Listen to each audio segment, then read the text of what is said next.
few things in Spanish because we need to give directions to anyone who is on here that needs to have all the facilitation in Spanish. So just bear with me if you cannot understand me at this point. And we will take questions towards the end. So si ustedes necesitan traducción en español, sí se puede ir directamente al canal donde estamos haciendo en español. Hay dos maneras de llegar allí. Primero es la carta que recibieron de mi parte. Allí hay un enlace en español. So puede tocar la carta, ahí está el enlace. Si no se encuentra la carta que recibieron, eso es la manera en que ustedes pueden hacerlo. I need you to allow me to share host. So un momento voy a mostrar.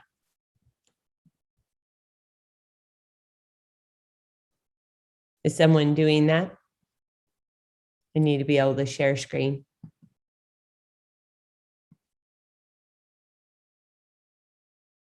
Alec?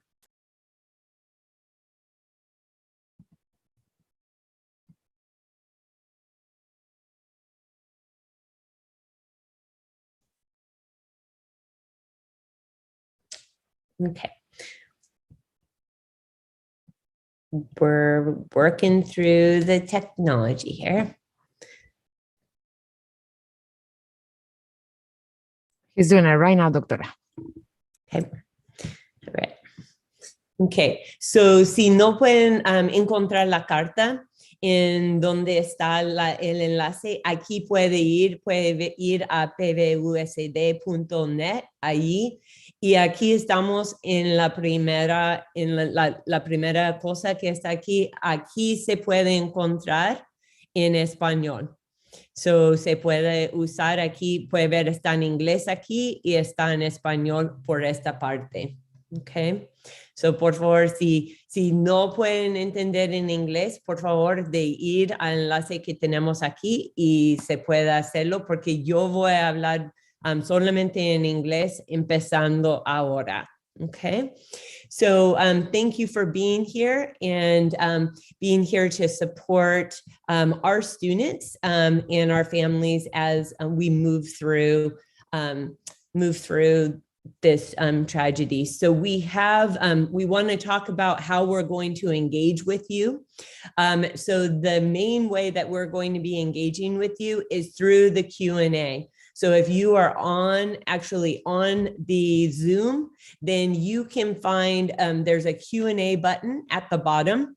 We ask that you try to wait if you can, because we think that what we're going to provide you will resolve those issues and resolve some of the questions that you have. But what you'll do is you'll put it in the question in there. We have several people from Aptos High, and we have several staff members from the district office that together are going to be answering your questions, and then we will answer some of the questions orally. But in an effort to answer as many questions as possible, we're going to do some through that Q&A. So you can be watching the Q&A that is there.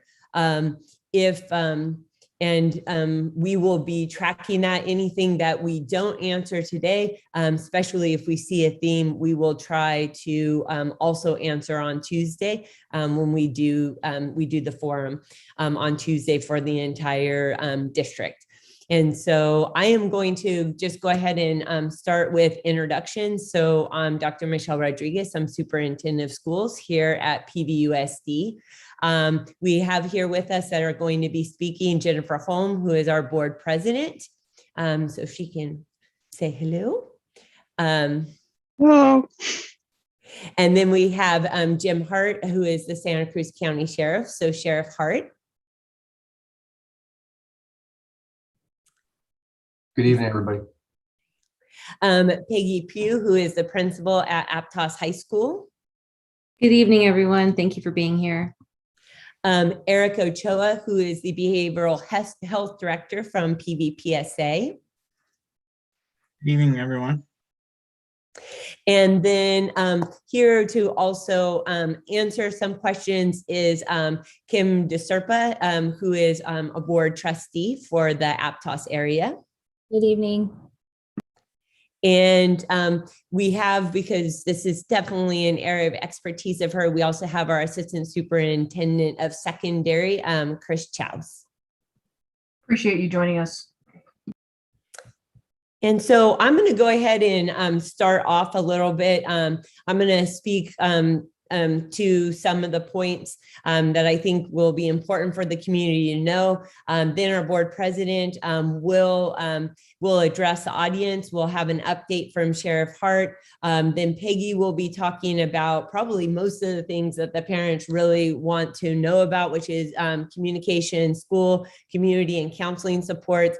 We will be having we will have Eric, who will speak to support and resources, and Peggy will also speak to safety and partners as well. And so we together, our community together, so to our families, our staff, our administration, and community, I ask that you please join us in a moment of silence for the loss of life and for lives that have forever been changed. So if we could just do a moment of silence, please.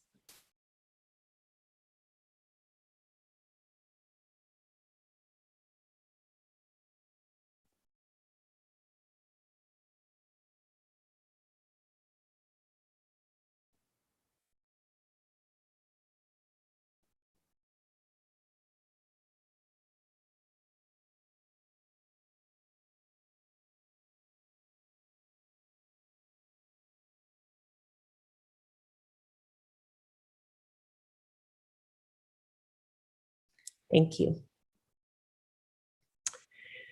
So I'm going to be speaking about some of the district-wide wellness initiatives because I think it really speaks to what we're seeing at the school level.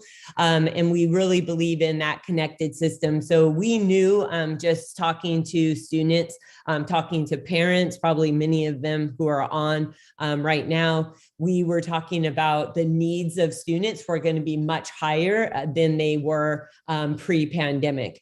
And so because of that, we did make strides to ensure that we were supporting the needs of the social emotional needs of our students.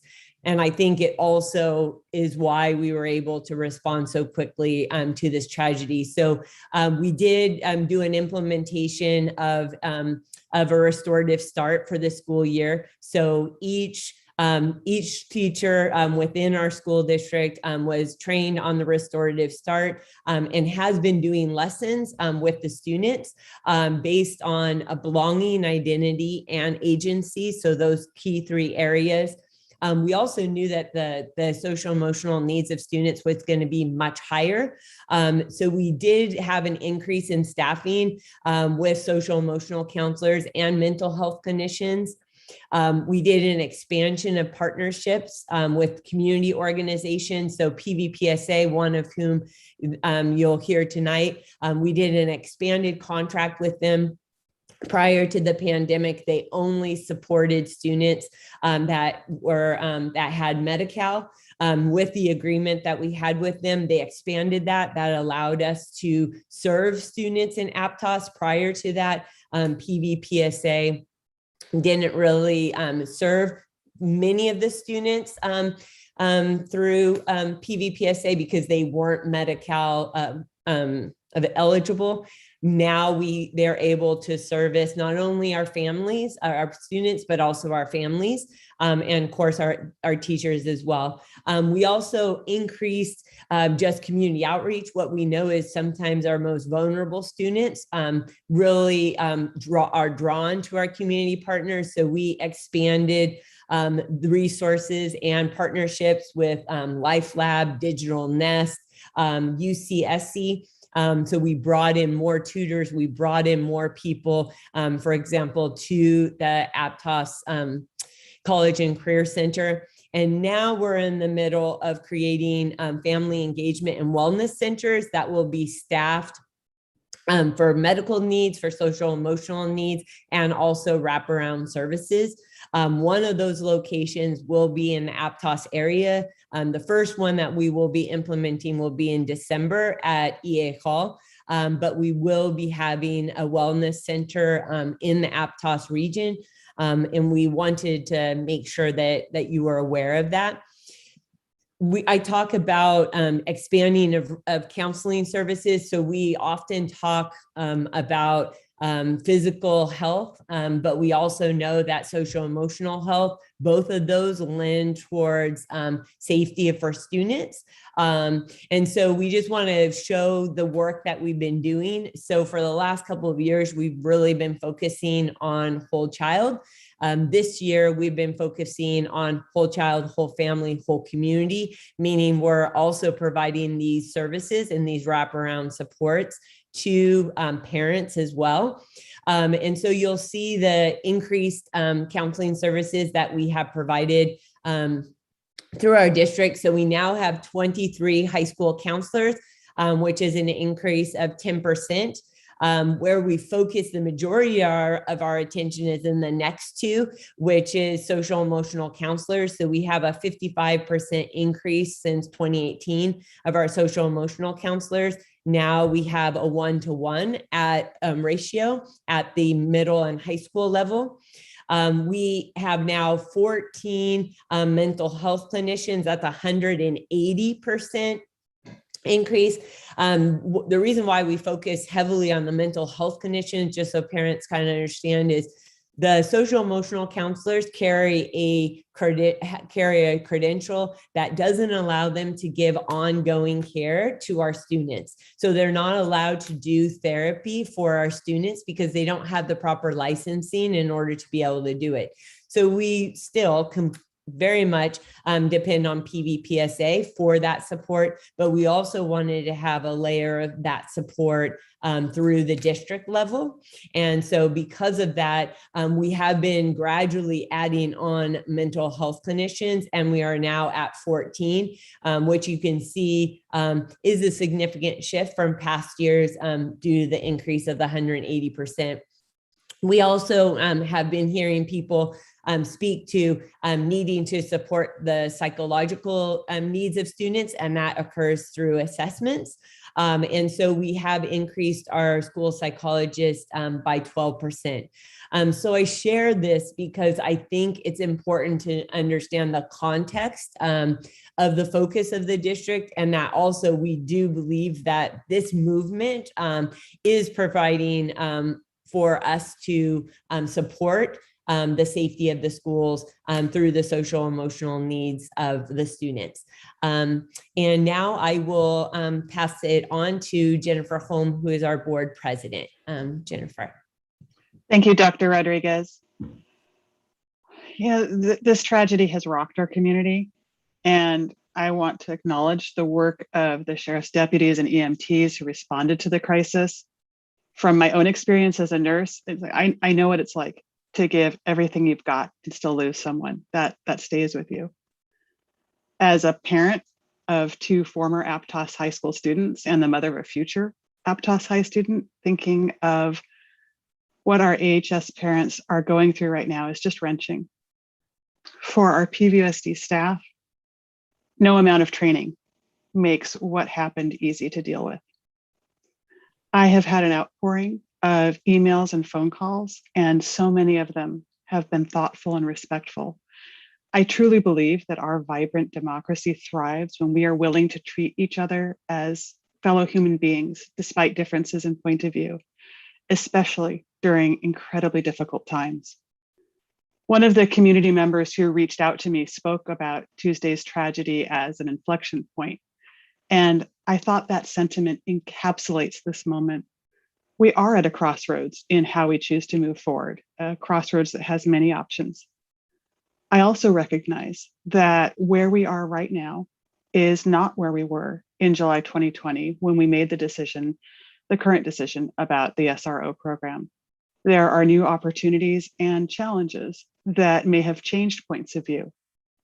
Each of us who serve in a role with responsibilities for others need to be open-minded and willing to consider if past stances still apply.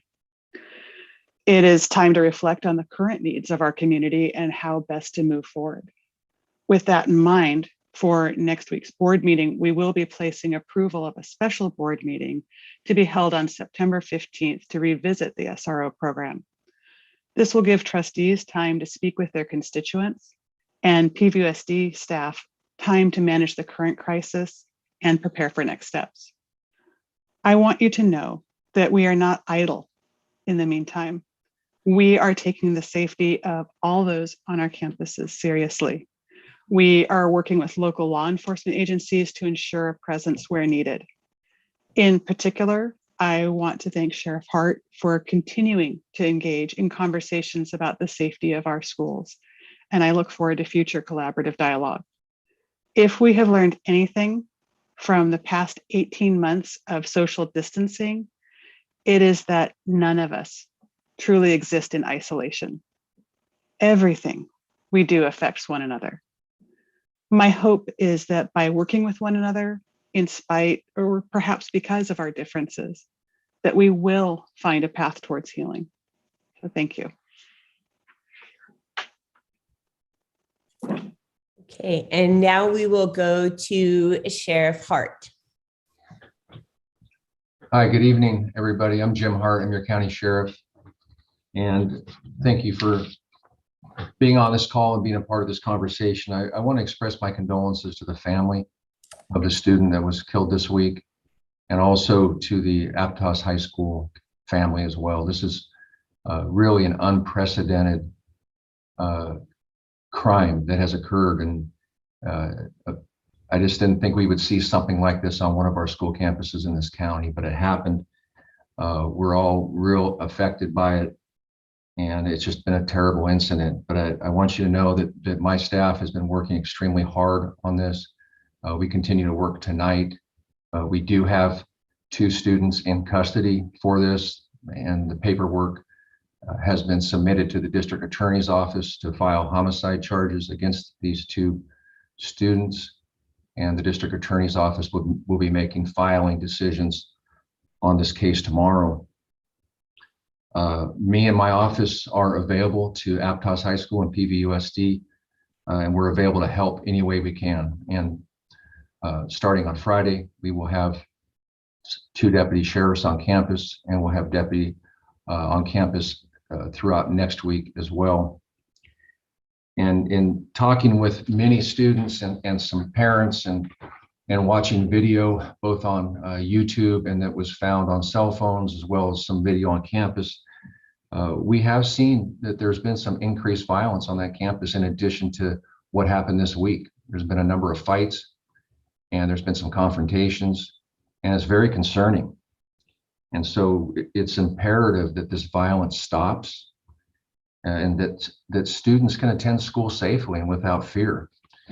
And I do want to address the SRO issue, because I've received many phone calls and emails about this issue. And most of the comments are overwhelmingly in favor of placing a school resource officer back on the campus. There are a few comments that indicate that some people believe that the school resource officer program promotes a school to prison philosophy, which may occur in some communities. I don't know, but I've been working here in Santa Cruz County for 33 years, and I know it does not occur here. And I would challenge the people that say that to show me the data, because we have a lot of data and we don't see that. Our mission for our school resource officers is solely to keep the campus safe. We want to have a presence there with a uniformed officer and a patrol car. We want to build relationships with faculty and staff and students, have open communication, and most importantly, one of the real values of having a police officer on campus is that early intervention. As tension builds, as events are building up, and we can look backwards now and see that there were some things that were building up in this case, the police officer has the ability to intervene, work with the school administration to stop whatever is occurring before it escalates to a violent event. And in looking at what's going on there at the high school and looking at what we can do to increase safety for the students and the faculty and the staff, I think there's three things that can be done right away. And one of them is to improve cell phone communications. We had a lot of 911 calls dropped. Historically, that area has always had bad cell reception ever since cell phones started working. And so there is equipment, there are devices out there that can increase cell phone capability. And I think the district really needs to look at that. I think we need to reestablish code red training for Pajaro Valley to get in line with the rest of the school districts, which was the grand jury's recommendation in the 2017-2018 grand jury report on school safety. And then my recommendation would be to reestablish the school resource officer program. I have $100 million budget, so this isn't about money for me in my office. What this is about is providing school safety. We currently have a school resource officer on our other two county high schools at Soquel and San Lorenzo Valley. And so far this year, there has been no acts of violence on either one of those campuses. And I think that having the presence of a deputy sheriff would help restore a level of order on the Aptos campus.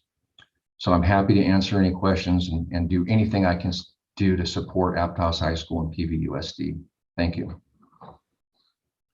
Okay, now we will be answering questions. We have some that we are answering now. We'll do some live, and we will go to Ms. Pugh. As let me go ahead and start sharing screen so that you all can see the PowerPoint. Thank you. I'm Peggy Pugh, as I was introduced. I'd like to just start by saying on behalf of our whole Aptos High community, I send heartfelt condolences to the family of the student we lost and to those who have been impacted by this tragedy. We grieve the loss, and we are certainly seeking ways to heal together.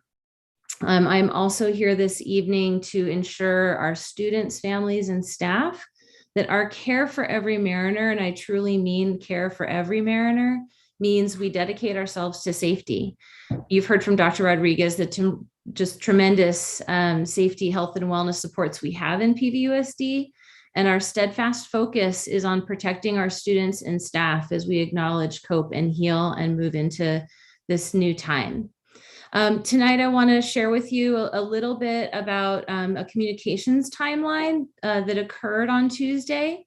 And just to remind our community that we are an important part of the community, but while we have students and staff here on campus, our primary focus, regardless of what is going on, our primary focus during that incident and at all times is the safety of our students and staff.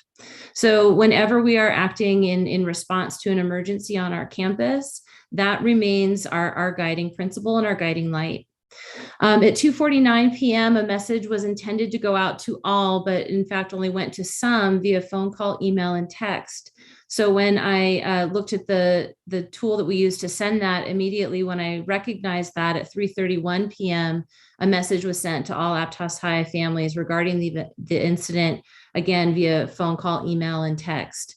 At 3:56 p.m., I sent another message to Aptos families regarding student pickup locations, again, via phone call, email, and text. And then finally at 5:54, we were able to send the message that was all clear. And that went out via phone call, email, and text as well. And then late that evening, I don't like to contact our families that late, but because there was information about the next day's events, I did send a message to Aptos High families regarding what would be happening on September 1st and 2nd, and that went out again via phone call, email, and text. Staff and students who were on campus during the course of the shelter in place were being addressed by me, and I remained the person on the PA system because I wanted students to hear me. I'm the person that they're comfortable hearing. I'm the person who's usually on, so I wanted to make sure that they knew I was here. and that they could hear the calm in my voice. And so students and staff were informed via our new campus-wide public address system, something we're really grateful for. And staff were also utilizing their PVUSD email as well. Thank you. So as we moved in through the day on Tuesday, I want to give you a little bit of a snapshot of the immediate and then ongoing school and community counseling supports that we have available. On Tuesday, our crisis response counseling team was convened, which includes counselors, mental health clinicians, and our partner PVPSA to engage our response plan. Wednesday and Thursday, crisis and grief counseling was made available for student, staff, and our community at 2 Cabrillo College locations at the campus in Aptos as well as in Watsonville.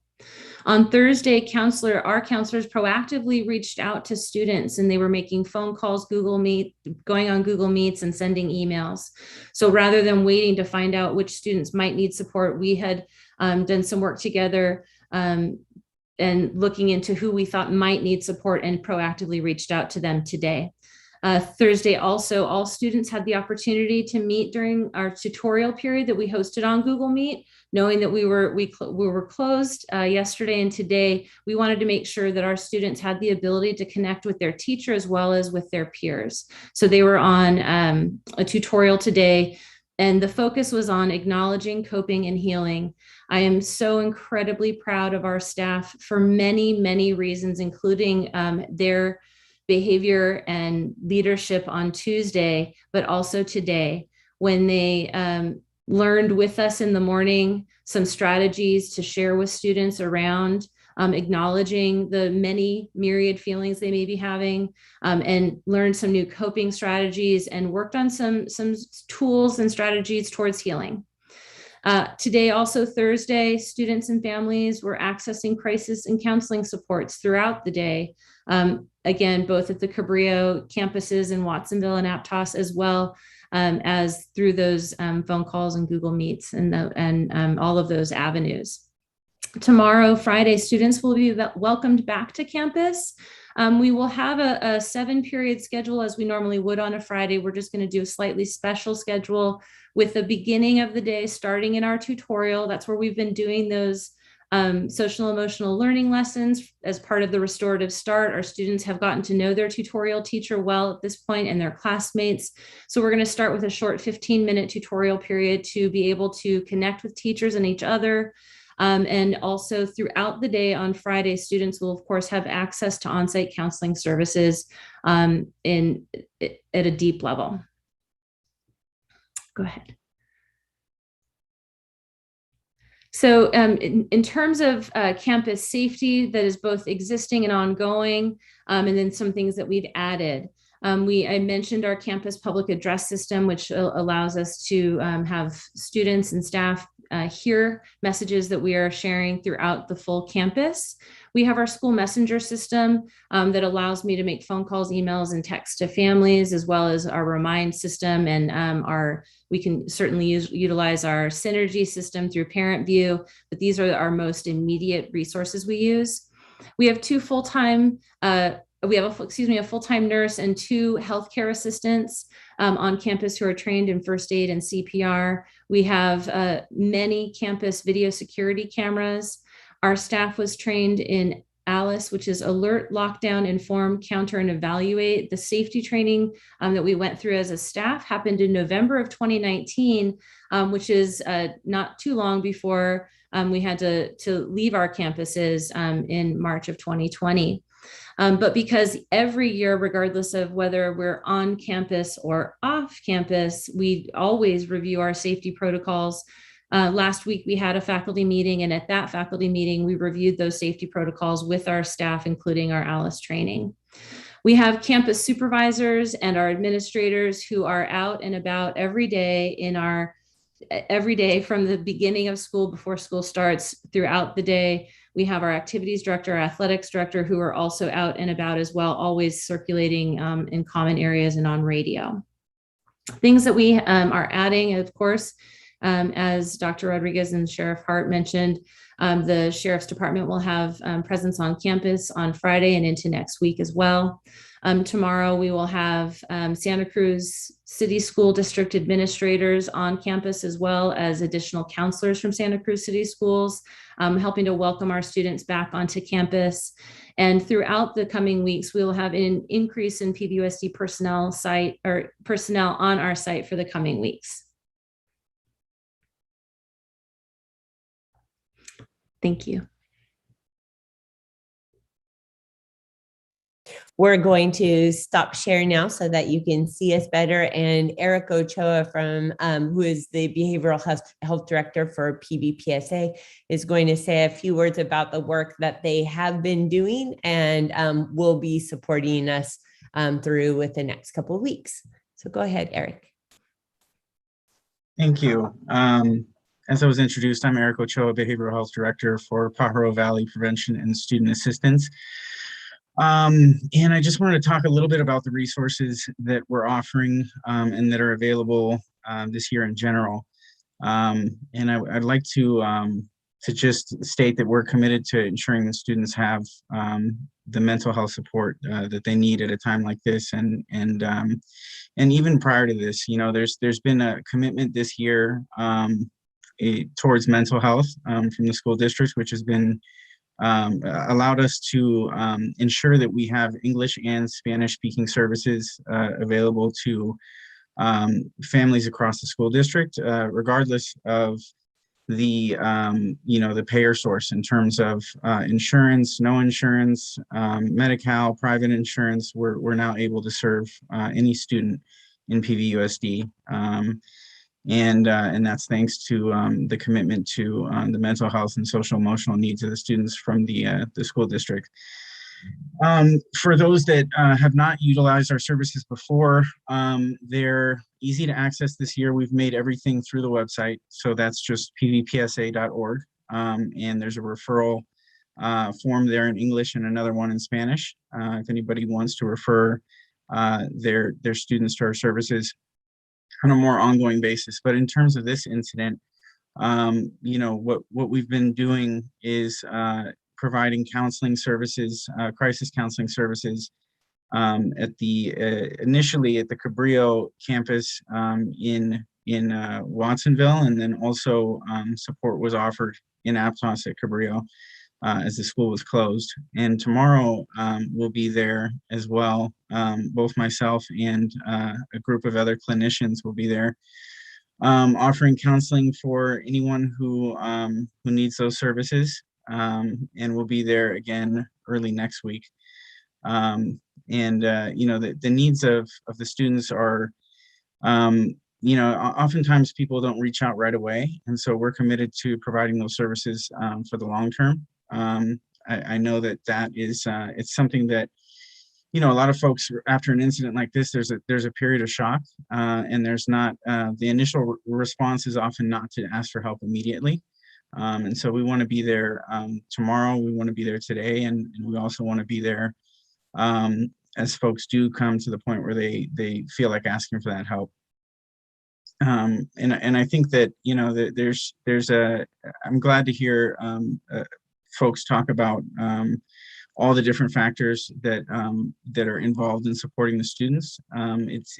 There's a myriad of factors that play into something like this happening. Students being isolated and not being around their peers and not being able to have human interaction is certainly a part of that.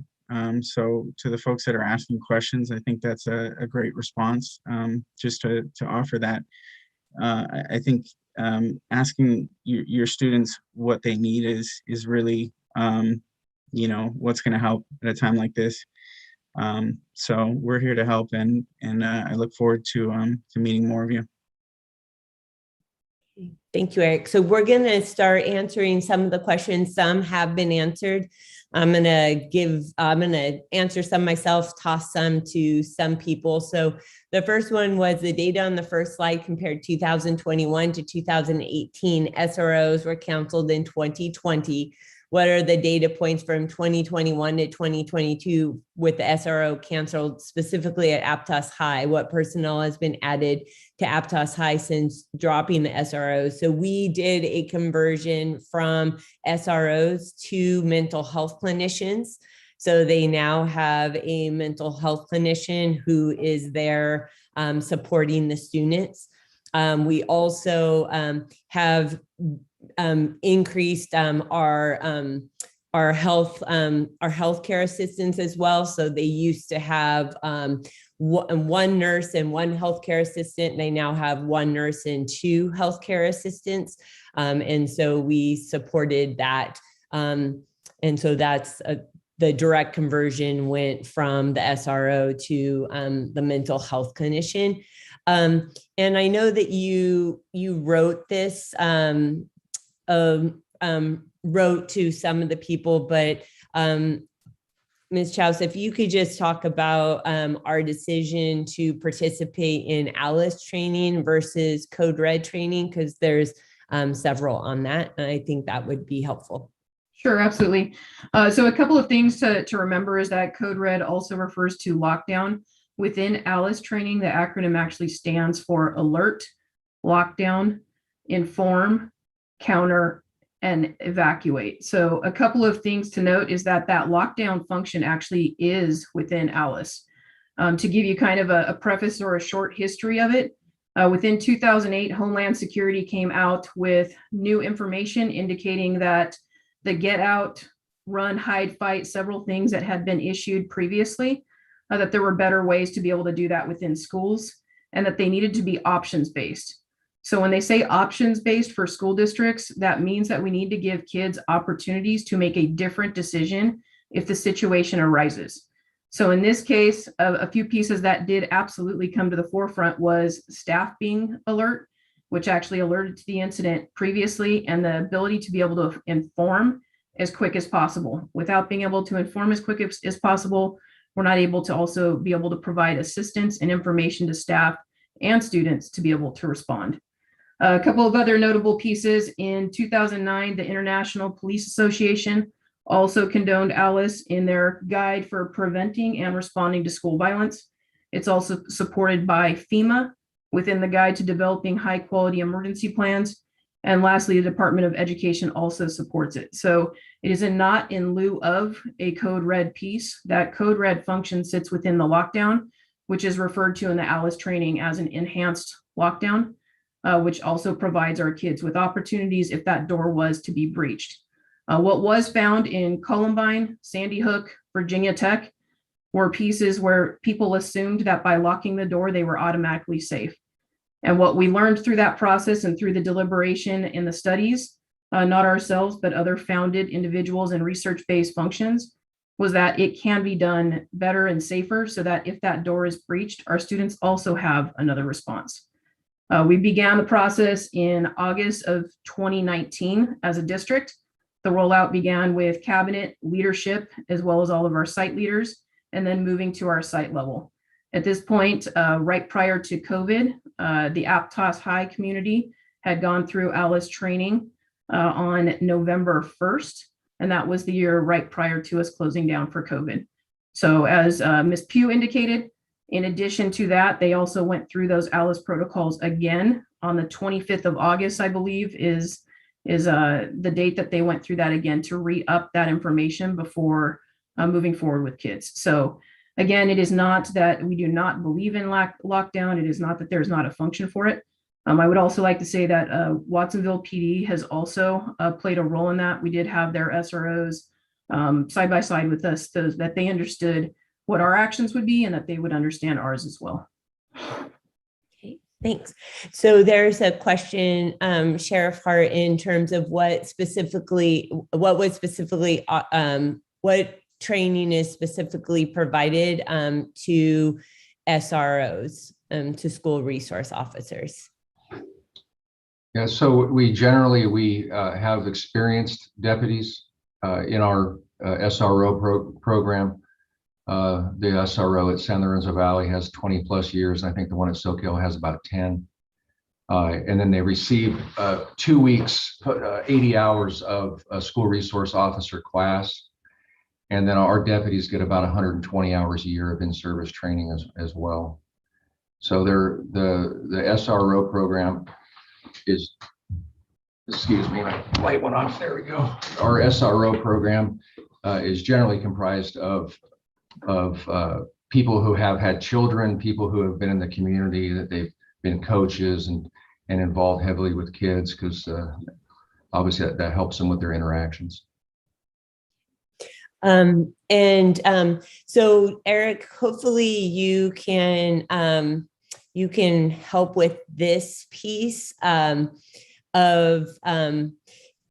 you able, so we're not able to describe exactly what we did with specifically with the student who is the suspect, but can you talk to what services PVPSA does for students? Because I know there's a large program that for students that are on probation or have gotten themselves in trouble with the law.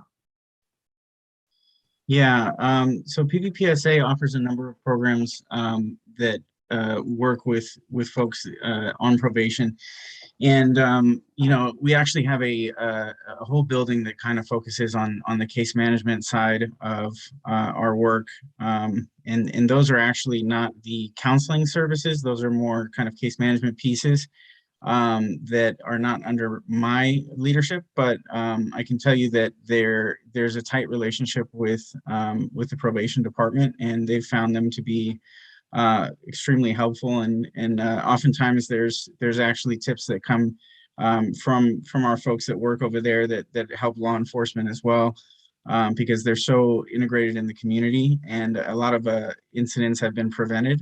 Violent incidents have been prevented from those partnerships. And sometimes it's very direct and obvious when that happens, and sometimes it's it's something that's prevented long before it gets to the point of escalating. But counseling services are also evaluated as whether they're necessary or not for those clients of PVPSA. And I did see a question that alluded to that in terms of how the counseling could help someone in that situation, or how it could prevent that type of violence. And each situation is unique, but there are definitely the reasons and causes and conditions behind any violent incident. And so I think anger is a common clinical concern that we work with. And so when we can talk through that beforehand, the chances that it'll end in violence decrease significantly. There's a lot of research to back that up as well. But yeah, I think that answers the question. So Sheriff Hart, I'm not sure that we're going to be able to respond to this, but it's in multiple. So I feel like we should at least say whether or not we can. People are asking for the possible motive with the attack. And so I wasn't sure if you would be able to share anything that you know at this point. Yeah, we obviously have to be very careful when we're talking about juvenile records and juvenile conduct. But I can say that the two suspects, I'm not talking about the victim, but the two suspects are gang involved, and some of the charges will include some gang involvement enhancement charges. Okay, thank you. And Peggy, a second portion of that was why were kids out of class? So could you just address the 7th period? Yeah, so we have a variety of options for students in terms of how they align their schedule. And we do have students who can access, tutoring and that kind of thing during 7th period if they are not assigned to a course. So there are definitely students who are out of class because they don't have a class period. So it's not really technically out of class, but they're doing homework in the quad, or they're waiting for a sports practice or that kind of thing. So students can be out of class, and we do have supervision. Okay, so either Ms. Pugh, Ms. Chouse, or Sheriff Hart, they're asking about the language that was used, which is shelter in place. So if someone would be able to just talk about the differences between sheltering in place and lockdown and why we were told to shelter in place. That was the language that I used when I was directed by sheriffs that we should shelter in place. And so that was the first message that went out. And that was the message that we stayed with. Major difference in shelter in place versus a lockdown is significantly different. So a shelter in place, students would report to the closest facility. That door would then be locked and students are to stay and not move about a campus. It actually helps us clear a scene and allow responders to be able to get in and do what they need to do. A full lockdown procedure would also include, in this case with Alice, we would have been barricading doors and providing some extra layers of measures so that people would be prevented from actually, if they were to breach a door, provide an extra layer of safety for students. All right. So there's a question just following up on your commentary, Sheriff Hart, asking what is the increased student violence attributed to? Well, that's a good question, but it could be about COVID. It could just be that there are a handful of students on campus that are causing some real serious problems, and that those problem students haven't been fully addressed yet. And so this incident, particularly with the juvenile that was in the fight a couple of weeks ago and then wound up being involved in this homicide, his behavior was continued. And what we would have done typically, especially with that individual's history, is after that first fight, we would have really intervened with that person because we have access to law enforcement databases. We would know what the history was, the outcome of prior situations, and we would have probably taken some real steps through the probation department and juvenile hall with that individual early on and had him removed from the campus. And I think that's the advantage of having law enforcement on the campuses, is they have access to information that school districts just don't. Okay, thanks. So we have another question. Are all employees trained in first aid and CPR, or only the nurses? No, all employees are required to be trained in CPR. We just were highlighting the additional training that we have. So we have people, all employees are CPR trained, and then we have other employees who have obviously a much higher level of medical knowledge, and that would be primarily our registered nurse that we were referring to. And then there was a question, is this the first death during school hours? Yes, to my knowledge, it is the first death. There's, let me keep going. Okay. Most of them are statements, not, so if someone else sees one.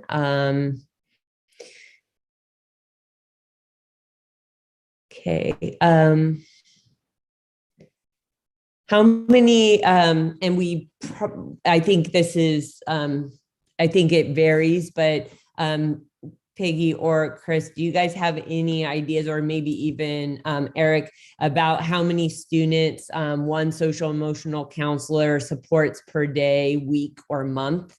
I know sometimes it can be one child for the whole day. It depends on what is happening, but do we have a ballpark of how many they support a day?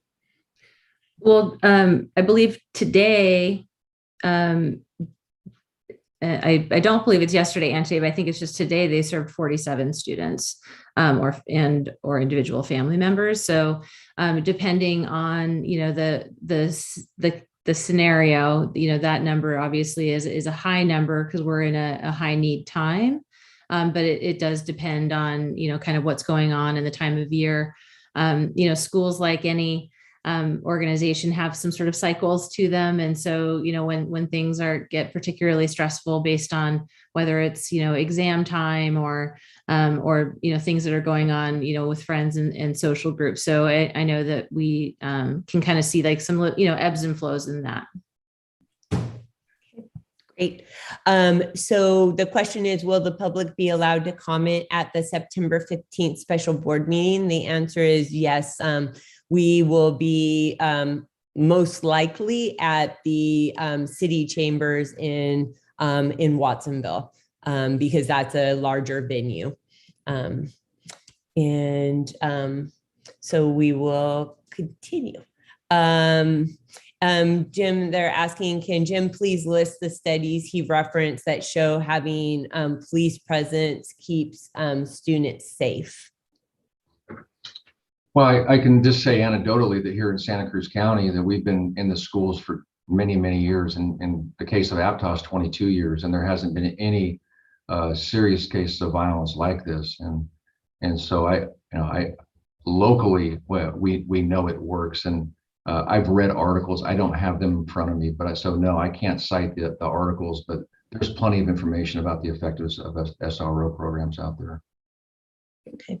If you can send them my way, I'll make sure and send it to this person. So it said, I fully support bringing back SRO. It's frustrating to hear that Aptos has made this decision when other schools in the district did not. In general, there needs to be more adults on campus. So I just wanted to clarify that that's not accurate. So Ms. Pugh didn't have the ability to make a site-based decision.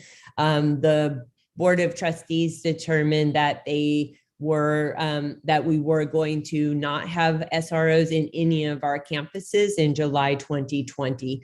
So I know some people are assuming that there are SROs at other schools within the district. That's not accurate. And Mrs. Pugh didn't have the ability to affect that change. And so I just wanted to make sure and state that piece. So let's keep going.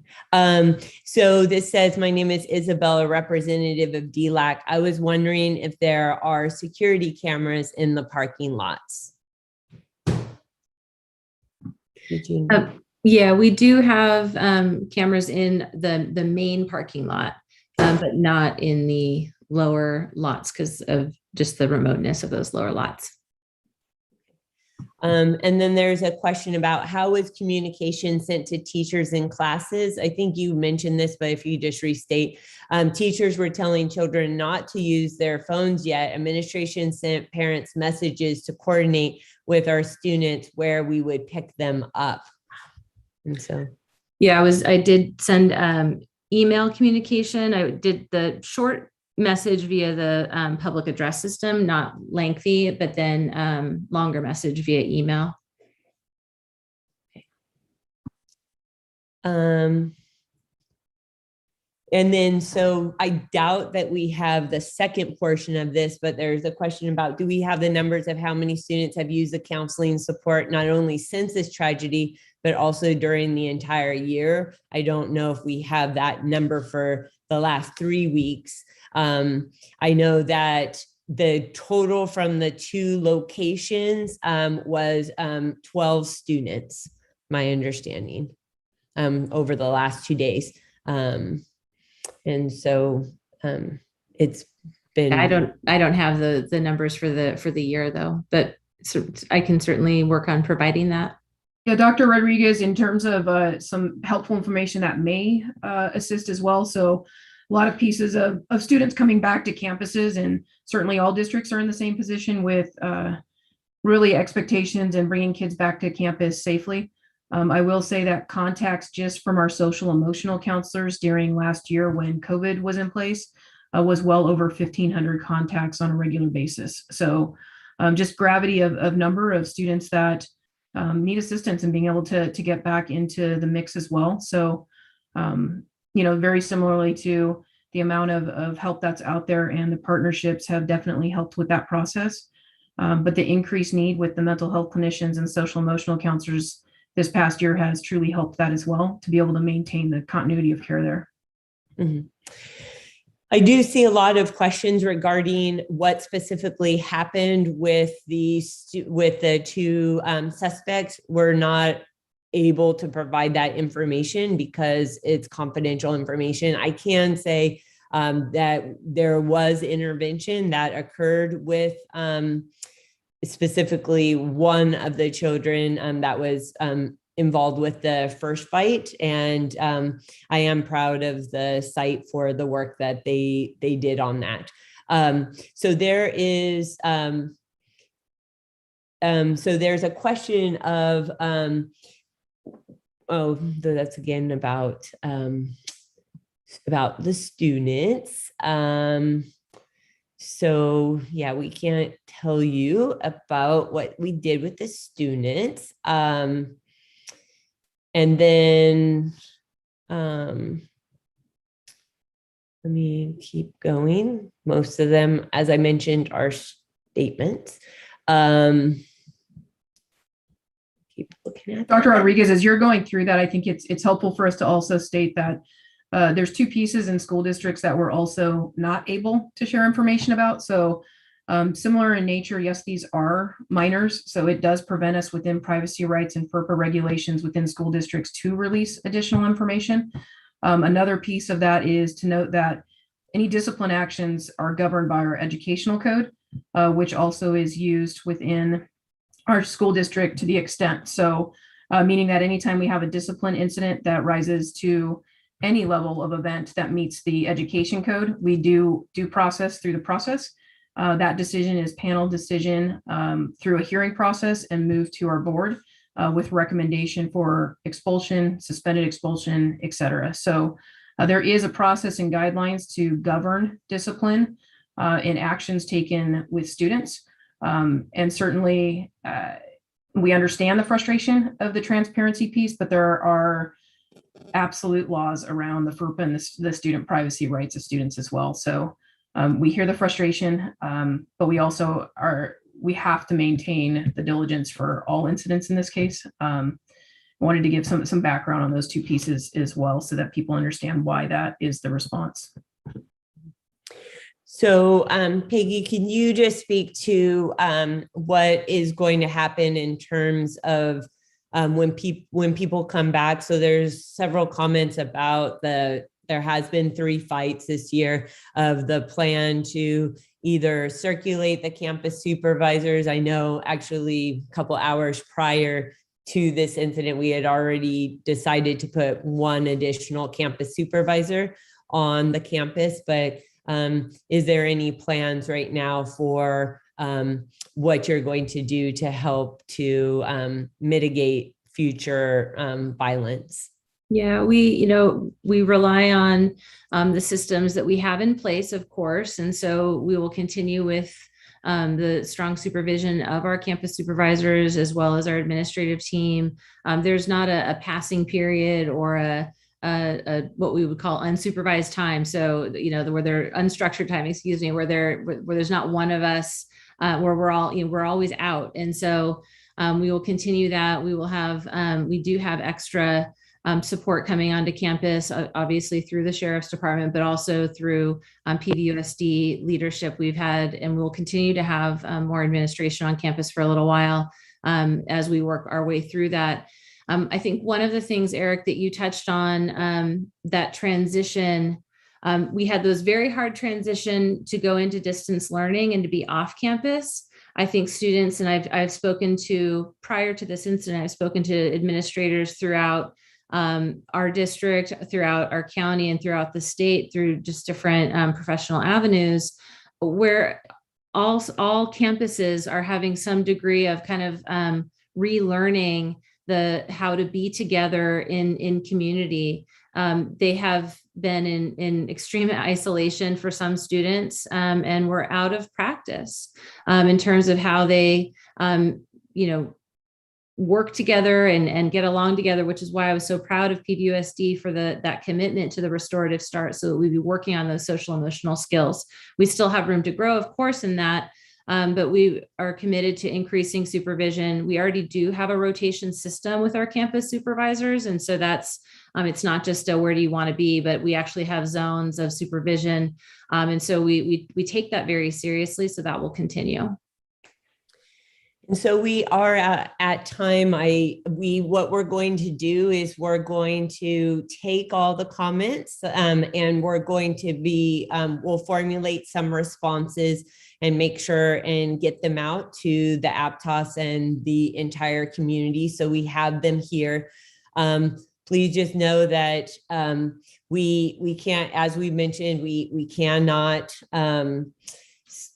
discuss what we've done with the students prior. I do want to note that, for example, when a student is on probation, we aren't always allowed to be privy to that information. And so we take all of our students and try to support them and ensure that the rest of the students are safe. We appreciate everything. We know that this is a challenging time. We know that there's a range of feelings, anger, fear. We will work together to continue to find solutions and also ensure that we are addressing the concerns that have been brought up. I want to thank the Aptos High administrative staff and staff for the great work that they did. We had a lot of compliments from the day of the deputies that were on site, said how calm and quick the entire site was able to get students back into class or get students back into a location when we went to shelter in place. I know that Ms. Pugh stayed, as well as her administrative team, stayed until midnight the day of to ensure that you received the communication late at night. I think it was 10:40 or something like that, and that they were prepared for the next day to begin working with students and staff to ensure that we were ready to support the students back on Friday. So I just want to thank the administrative team for that, and thank all the parents for your feedback and for being here tonight. We will again address additional concerns that we saw in the Q&A and that we didn't get to address. So thank you so much, and take care, everybody.